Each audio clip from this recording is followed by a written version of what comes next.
باللہ من الشیطان الرجیم بسم اللہ الرحمن الرحیم الحمدللہ المتوحد بالذات المقدسۃ والصفات المنزہۃ المجلبۃ المتفرد بالبقاء فلا آخر له ولا اول له الباعث الذی بعث نبیا رسولا وارسلا وختم به انبیاء ورسولا واقول ان المہدی الموعود قد جاء ومضى فقد قال الله تعالى في القرآن المجيد والفرقان الحميد فأعوذ بالله السميع العليم من الشيطان الرجيم بسم الله الرحمن الرحيم شهر رمضان الذي أنزل فيه القرآن إلى آخره۔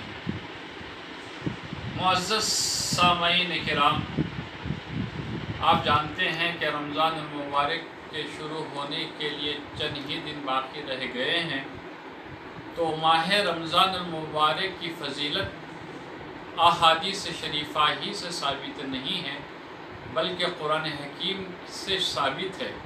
پروردگار عالم نے رجب کا ذکر قرآن پاک میں نہیں کیا ہے، شعبان کا ذکر قرآن پاک میں بیان نہیں کیا ہے، بلکہ پروردگار عالم 12 مہینوں میں صرف ماہ رمضان کا وہ مقدس مہینہ ہے جس کا ذکر اللہ نے قرآن پاک میں بیان کیا ہے۔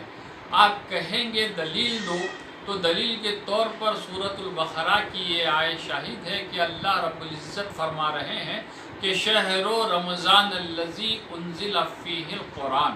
شہر کے معنی عربی زبان میں مہینے کے آتے ہیں۔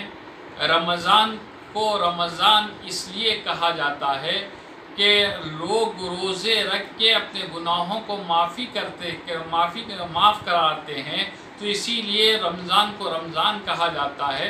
رمضان کا یہ لفظ قرآن پاک کا لفظ ہے، رمضان کا لفظ عربی زبان کا لفظ ہے، تو ماہ رمضان کی آمد کے لیے صرف چند دن باقی رہ گئے ہیں۔ رمضان کا چاند دیکھتے ہی عالم اسلام میں تراویحوں کی طرف لوگ رخ کرتے ہیں، نمازوں کی طرف، مسجدوں کی طرف دوڑے آتے ہیں، تو ماہ رمضان مبارک کے پہلے دہے میں رمضان کی گہما گہمی شروع ہو جاتی ہے۔ مقدس مہینہ آنے کے لیے بے چین اور بے قرار ہے، تو اللہ کے رسول صلی اللہ علیہ وسلم نماز تراویح پڑھانے کے لیے مسجد میں تشریف لے آئے۔ حضرت عائشہ صدیقہ رضی اللہ عنہا سے یہ حدیث مروی ہے۔ آپ کہیں گے یہ حدیث کی کون سی کتاب میں آئی ہے؟ یہ حدیث یہ شریف کو آپ دیکھنا چاہیں تو صحیح مسلم شریف کی حدیث ہے۔ حضرت عائشہ صدیقہ رضی اللہ عنہا بیان کرتی ہیں کہ ایک روز اللہ کے رسول صلی اللہ علیہ وسلم نماز تراویح پڑھانے کے لیے مسجد تشریف لے آئے۔ چند افراد مل کر نماز ادا فرمائی۔ دوسری شب پھر آئی تو اللہ کے رسول صلی اللہ علیہ وسلم مسجد تشریف لے آئے، تو لوگوں کی تعداد پہلے روز سے زیادہ ہو گئی۔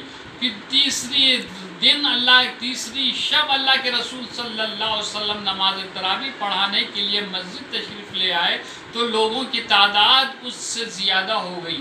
چوتھی شب جب آئی تو اللہ کے رسول صلی اللہ علیہ وسلم رات میں گھر سے باہر نہیں نکلے۔ صحابہ آواز دینے لگے کہ یا رسول اللہ صلی اللہ علیہ وسلم، ہم نماز پڑھنے کے لیے بے چین اور بے قرار ہے، لیکن اس کے باوجود بھی اللہ کے رسول صلی اللہ علیہ وسلم گھر کے باہر نہیں نکلے۔ فجر کی نماز کے بعد صحابہ رضی اللہ عنہم آپ کو گھیرے میں لیے ہوئے بیٹھے ہوئے تھے۔ صحابہ پوچھنے لگے کہ یا رسول اللہ صلی اللہ علیہ وسلم، آپ نماز تراویح پڑھانے کے لیے رات میں کیوں تشریف نہیں لے آئے؟ تو اللہ کے رسول صلی اللہ علیہ وسلم نے اس کی حکمت یہ بیان فرمائی کہ مجھے ایسا ڈر لگ رہا تھا کہ کہیں ایسا نہ ہو کہ نماز تراویح فرض ہو جائے۔ تو نماز تراویح پڑھنا کیا ہے؟ فقہی اعتبار سے آپ حضرات سوال کر سکتے ہیں، نماز تراویح کیا ہے؟ کیا فرض ہے، کیا سنت ہے، یا واجب ہے، یا کیا ہے؟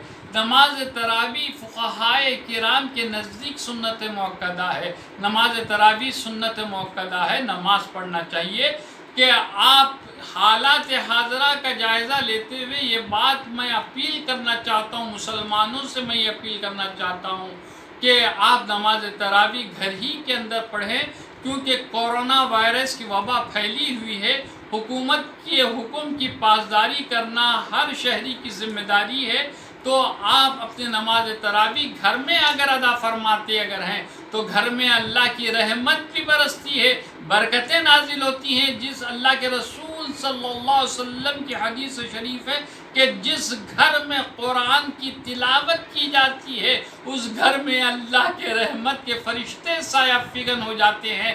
تو آپ گھر میں آپ تراویح پڑھتے اگر ہیں، قرآن خوانی کرتے اگر ہیں، تو آپ کا گھر رونق بن جاتا ہے، فرشتوں کا رونق بن جاتا ہے، فرشتوں کے آماجگاہ بن جاتا ہے۔ تو لہٰذا میں اڑوس پڑوس اور تمام لوگوں سے، مسلمانوں سے اپیل کرنا چاہتا ہوں کہ آپ نماز تراویح گھر ہی میں ادا کریں، گھر ہی میں پڑھیں۔